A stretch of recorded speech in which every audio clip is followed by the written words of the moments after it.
مجھے اس کا مجرا دیکھتے ہوئے مسلسل 10واں دن تھا۔ کیا غضب کی نئی چیز ہیرا منڈی میں آئی تھی۔ اس کا نام بلبل تھا۔ جب وہ ناچتی اور تھرکتی تھی تو جیسے سب تماش بین محو ہو جاتے۔ روزانہ اس کو ناچتا دیکھ کے میری شیطانی ہوس مزید پیاسی ہو جاتی اور میں نے فیصلہ کر لیا کہ اس سے ضرور ملوں گا۔ میں ہر قیمت پر اسے حاصل کرنا چاہتا تھا۔ اس دن مجرے کے دوران وہ بجھی بجھی سی دکھائی دے رہی تھی۔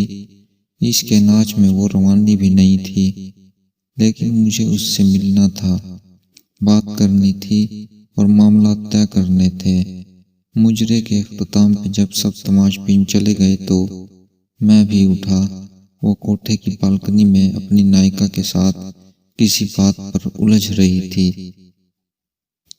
میں دروازے کے تھوڑا سا قریب ہوا تو میں نے سنا کہ وہ اس سے رو رو کر کچھ مزید رقم کا مطالبہ کر رہی تھی، مگر نائکا اس کو دھتکار رہی تھی اور آخر میں غصے میں وہ بلبل کو اگلے دن وقت پہ آنے کا کہہ رہی تھی۔ وہاں سے بڑبڑاتی ہوئی نکل گئی۔ بلبل کو پیسوں کی اشد ضرورت ہے، یہ جان کر میرے اندر خوشی کی ایک لہر دوڑ گئی۔ چہرے پر شیطانی مسکراہٹ پھیل گئی کہ وہ ضرورت پوری کر کے میں اس کے ساتھ جو چاہے کر سکتا ہوں۔ میں اس کی جانب بڑھا۔ اس کا چہرہ دوسری طرف تھا اور وہ برقع پہن رہی تھی۔ پاس جا کر جب میں نے اسے پکارا تو وہ میری طرف مڑی۔ اس کا چہرہ آنسوؤں سے تر اور برف کی مانند ایسے سفید تھا جیسے کسی نے اس کا سارا خون نکال لیا ہو۔ اس کی یہ حالت دیکھ کر میں چکرا سا گیا اور اس سے پوچھا کہ کیا ہوا، وہ ایسے کیوں رو رہی ہے۔ میری طرف دیکھتے ہوئے وہ چند لمحے خاموش رہی اور میرے دوبارہ پوچھنے پر گھٹی گھٹی آواز میں بولی، ماں مر گئی کیا؟ جب مجھے اس کی سمجھ نہیں آئی تو وہ بے اختیار روتے ہوئے وہ دوبارہ بولی کہ آج میری ماں مر گئی۔ اس جواب سے جیسے میرے منہ کو تالا لگ گیا۔ میری شیطانی ہوس جس کو پورا کرنے کے لیے میں اس کی جانب آیا تھا مجھ سے میلوں دور بھاگ گئی۔ تو تم یہاں کیا کر رہی ہو؟ میں نے غصے اور حیرت سے اس سے پوچھا۔ کفن دفن کے پیسے نہیں ہیں میرے پاس، اس لیے میں مجرا کرنے آئی تھی، مگر نائکا آج پیسے ہی نہیں دے رہی، کہتی ہے بہت مندی ہے، تماش بین کوٹھے پر نہیں آتے، جو آتے ہیں وہ پہلے کی طرح کچھ لٹاتے نہیں۔ وہ کہہ رہی ہے کہ ایتی والوں سے اپنی ماں کے کفن دفن کا انتظام کروا لو۔ اتنا کہہ کے وہ برقع پہن کر کوٹھے سے باہر نکل آئی۔ میں بھی اس کے پیچھے چل پڑا۔ میں تمہاری ماں کے کفن و دفن کا بندوبست کرتا ہوں۔ وہ چند لمحے مشکوک نظروں سے دیکھتی رہی اور پھر خاموشی سے میرے ساتھ بیٹھ گئی۔ گاڑی ٹیکسالی سے باہر نکالتے ہوئے میں نے بلبل سے اس کے گھر کا پتہ پوچھا۔ وہ علاقہ میرے لیے نیا نہیں تھا، کئی بار میں وہاں سے گزرا ہوا تھا۔ میں نے گاڑی اس طرف موڑ دی۔ سارا راستہ وہ خاموشی سے روتی رہی۔ میرے پاس اس کو تسلی دینے کے لیے الفاظ بھی نہیں تھے۔ کچھ دیر میں ہم بلبل کے گھر پہنچ گئے۔ یہ چھوٹا سا ایک کمرے کا گھر تھا۔ صحن کے بیچ میں چارپائی پر اس کی ماں کی لاش ایک گدلے کمبل میں لپٹی پڑی تھی۔ صحن میں بلب کی پیلی روشنی وہاں بسنے والوں اور گھر کی حالت چیخ چیخ کر عیاں کر رہی تھی۔ چارپائی کے پاس دو بوڑھی عورتیں بیٹھی تھی۔ ایک کی گود میں 7-8 ماہ کا بڑا گول مٹول اور پیارا سا بچہ کھیل رہا تھا۔ آدھی رات ہونے کو آئی تھی۔ جیسے ہی بلبل گھر میں داخل ہوئی، وہ بوڑھی عورتیں بچہ اسے سونپنے اور دیر آنے کی وجہ سے ناراضگی کا اظہار کرتے ہوئے وہاں سے رخصت ہو گئی۔ بلبل بچے کو لے کر کمرے کی طرف گئی۔ بچہ بہت بے قرار تھا اور پھر وہ اس کی چھاتی سے لپٹ گیا جیسے صبح سے بھوکا ہو۔ کیا یہ بلبل کا بچہ ہے؟ یہ ایک نیا انکشاف تھا کہ بلبل شادی شدہ بھی ہے۔ چند لمحوں بعد وہ کمرے سے باہر آئی مجھے یوں ہی کھڑا دیکھ کر پھر کمرے میں گئی اور ایک پرانی کرسی اٹھا لائی۔ سیٹھ جی، معذرت، میرے گھر میں آپ کو بٹھانے کے لیے کوئی چیز نہیں ہے۔ وہ کرسی رکھتے ہوئے شرمندگی سے بولی۔ میں سر ہلاتے ہوئے اس کرسی پر بیٹھ گیا۔ کچھ سمجھ نہیں آ رہا تھا کہاں سے شروع کروں۔ تمہارا اصل نام کیا ہے بلبل؟ بالا آخر میں نے اس سے پوچھا۔ وہ چپ رہی، شاید بتانا نہیں چاہ رہی تھی۔ افشاں، میرے دوبارہ پوچھنے پر اس نے آہستہ سے کہا۔ بہت افسوس ہوا تمہاری ماں کی وفات کا۔ وہ خاموش رہی۔ تمہارا باپ بھائی کوئی ہے؟ اس نے خاموشی سے نہیں میں سر ہلا دیا۔ یہ بچہ تمہارا ہے؟ اس نے پھر خاموشی سے ہاں میں سر ہلایا۔ تمہارا شوہر کہاں ہے؟ چند لمحوں بعد وہ بولی، چھوڑ گیا۔ تم ہیرا منڈی کیسے گئی؟ تم مجھے ناچنے گانے والی تو نہیں لگتی۔ اب وہ نظریں اٹھا کر مجھے دیکھتی ہوئی بولی، سیٹھ جی، قسمت وہاں لے گئی۔ گھر میں کوئی مرد نہیں تھا، ایک بیمار ماں اور بچے کی ذمہ داری تھی۔ کہیں اور کام نہیں ملا تو نہ چاہتے ہوئے بھی مجبوراً یہ راستہ اختیار کرنا پڑا۔ کچھ عرصے تک نائکا نے ناچ گانا سکھایا اور پھر دندے پر بٹھا لیا۔ وہ مجھے مجرا کرنے کے روزانہ 200 روپے دیتی ہے اور ساتھ میں تماش بینوں کا بچا کچا کھانا جو میں گھر لا کے اپنی ماں کو کھلاتی ہوں اور خود بھی کھاتی ہوں۔ برقعے میں آتی جاتی ہوں جس سے محلے میں کسی کو پتہ نہیں چلتا اور ایک بھرم قائم ہے۔ سیٹھ جی، ایسی کتنی ہی بے سہارا گمنام لڑکیاں معاشرات کے ہاتھوں مجبور ہو کر ان کوٹھوں پر ناچنے پر مجبور ہیں۔ آپ لوگوں کو کیا پتہ وہ کتنی مجبور ہو کر یہ قدم اٹھاتی ہیں۔ کوئی لڑکی اپنی خوشی سے یوں سب کے سامنے اپنا جسم، اپنی عزت نیلام نہیں کرتی۔ جو لڑکیاں ایک بار اس دلدل میں گر پڑتی ہیں پھر وہ دھنستی ہی چلی جاتی ہیں اور پھر اس میں ہمیشہ کے لیے ڈوب جاتی ہیں۔ یہ سب کچھ بتاتے ہوئے افشاں کے لہجے میں بے بسی اور بے چارگی تھی، جیسے وہ کسی نہ کرتا گناہوں کی سزا کاٹ رہی ہو۔ میں کچھ دیر اس کے چہرے کو دیکھتا رہا، پھر پرس سے چند نوٹ نکالے اور اس کے ہاتھ میں تھماتے ہوئے بولا، کل اپنی ماں کی تدفین کروا لینا اور بچے کے لیے کچھ خوراک اور گھر کے لیے راشن پانی لے لینا۔ وہ اتنے سارے نوٹ ایک ساتھ دیکھ کر حیران ہو گئی۔ کیا ہوا؟ میں نے اس کو یوں چپ دیکھتے ہوئے پوچھا۔ سیٹھ جی، مجھے ان روپوں کے بدلے کیا کرنا ہوگا؟ وہ ڈرتے ڈرتے پوچھ رہی تھی۔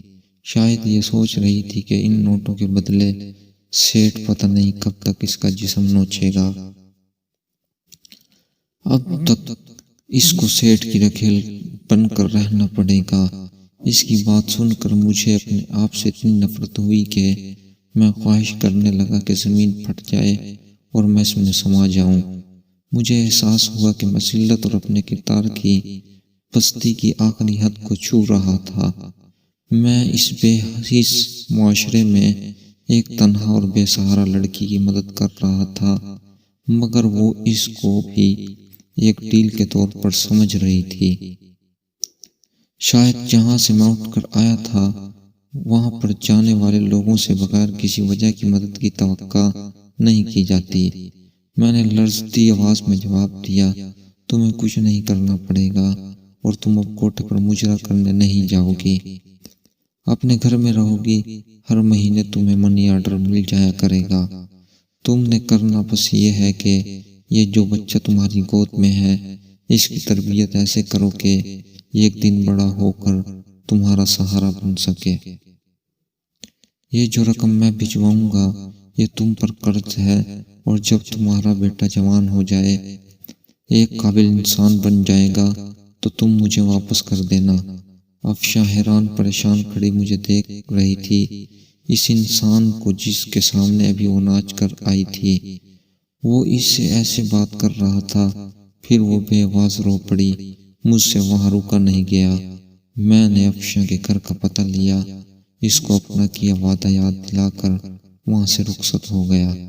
سارے راستے میں یہی سوچتا رہا، مجھے تم سے کچھ نہیں چاہیے، مجھے تم سے کچھ نہیں چاہیے۔ افشا جو تم نے مجھے دیا ہے میں اس کا احسان ساری عمر نہیں اتار پاؤں گا۔ تم نے مجھ میں دفن اس انسان کو جگا دیا جو میں دولت اور شیطان ہوس کے نیچے دبا کر مار چکا تھا۔ تم نے مجھے پھر سے انسان بنایا ہے افشا۔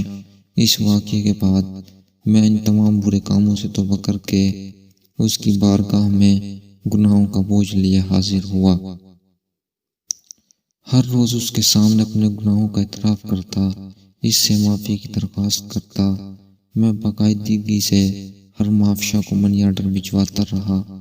کئی دفعہ دل کیا میں اس مسیحا کو مل کر آؤں جس کی وجہ سے مجھے ان تمام گناہوں اور بدکاریوں سے نجات ملی، مگر ہر دفعہ ایک شرمندگی آڑے آتی رہی کہ کبھی میں اپنی شیطانی ہوس کے لیے اس کا پیاسا تھا۔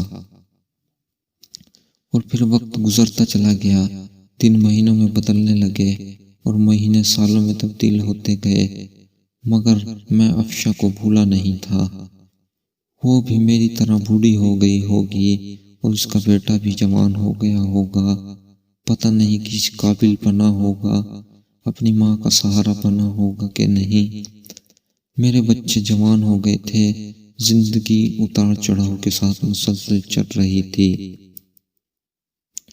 ایک شام چھٹی کے دن جب میں اپنے گھر میں موجود تھا تو ملازم نے آ کر مجھے بتایا کہ ایک عورت اور اس کے ساتھ ایک جوان لڑکا آپ سے ملنے آئے ہیں۔ کون ہیں معلوم نہیں صاحب، پہلی بار ان کو دیکھا ہے، ملازم نے مودبانہ لہجے میں جواب دیا۔ اچھا، انہیں ڈرائنگ روم میں بٹھاؤ، میں آ رہا ہوں۔ کون ہو سکتا ہے، یہی سوچتے ہوئے میں ڈرائنگ روم کی طرف بڑھا۔ ایک عورت پر نور چہرے کے ساتھ سفید بڑی چادر میں خود کو چھپائے ہوئے ہاتھ میں ایک پرانی سی ڈائری لیے کھڑی تھی، اور اس کے ساتھ اچھے کپڑوں میں ملبوس ایک بڑا ہینڈسم نوجوان کھڑا تھا۔ اس لڑکے کو میں جانتا تھا، وہ ہمارے علاقے کا نیا ڈی ایس پی احمد تھا۔ سلام سیٹھ جی، میں افشا ہوں، اور یہ میرا بیٹا احمد۔ جو ہی اس نے افشا کا نام لیا میرے ذہن میں اس کا ماضی کا چہرہ گم گیا، اور پھر مجھے پہچاننے میں دیر نہیں لگی کہ وہ افشا تھی۔ آپ مجھے پہچان گئے نا؟ میں نے سر ہلاتے ہوئے ہاں میں جواب دیا اور ان کو بیٹھنے کا اشارہ کیا۔ افشا پھر اپنے بیٹے سے مخاطب ہو کر بولی، احمد بیٹا، یہی میرے مسیحا جن کی بدولت تمہاری ماں گندگی کی دلدل میں گرتے گرتے نکلی، اور یہی ہیں جو تمہاری پڑھائی کا تمہیں یہاں اس مقام تک لانے کا ذریعہ ہیں۔ میں ان کو جانتا ہوں امی جان، ان کا شمار علاقے کے معزز ترین افراد میں ہوتا ہے، مگر میں یہ نہیں جانتا تھا کہ مجھے اس مقام پر لانے میں ان کا کردار سب سے اہم ہے۔ سیٹھ صاحب، جس طرح آپ ہم بے سہارا اور بے کس لوگوں کی زندگی میں مسیحا بن کر آئے، اس کا احسان ہم کبھی نہیں بھولیں گے۔ احمد بڑی مشکور نظروں سے دیکھتا ہوا بڑی عاجزی سے بول رہا تھا، ایسے کہہ کر آپ لوگ مجھے شرمندہ مت کریں۔ میں نے افشا کی طرف دیکھتے ہوئے کہا، آج اس کو پکارتے ہوئے بے اختیار میرے منہ سے افشا بہن نکل گیا۔ میں خود حیران تھا، مگر یہ سچ تھا۔ افشا صوفے سے اٹھی اور آگے بڑھ کر پرانی سی ڈائری مجھے تھماتے ہوئے کہنے لگی، سیٹھ جی، اس میں وہ تمام حساب درج ہے، میرے ماں کی تدفین سے لے کر آپ کے آخری منی آرڈر تک۔ میں نے ایک ایک پائی کا حساب رکھا۔ آپ کے دیے پیسوں کا امانت کے طور پر استعمال کیا، اپنے بیٹے کو ایک قابل انسان بنایا۔ آپ نے مجھے 22 سال پہلے کہا تھا کہ یہ قرض ہے اور یہ تب واپس کرنا جب تمہارا بیٹا ایک قابل انسان بن جائے۔ کچھ لمحے خاموش رہنے کے بعد افشا پھر سے بولی، سیٹھ جی، آج وہ وقت آ گیا ہے، میں آپ کے احسانوں کا بوجھ تو میں نہیں اتار سکتی، مگر جو پیسے آپ نے مجھے دیے تھے میرا بیٹا وہ ضرور اتارے گا، اور آپ سے درخواست ہے آپ انکار مت کریں۔ میں افشا کو بڑی تحسین نظروں سے دیکھ رہا تھا، آخر اس نے وہ کر ہی دکھایا۔ یقیناً وہ قول و قرار کو نبھانا، وعدے پر قائم رہنا ایک اچھے کردار کے عامل انسان کی بڑی نشانی ہے۔ یہ سب سن کر میرے دل میں اس کی عزت اور احترام اور بڑھ گیا۔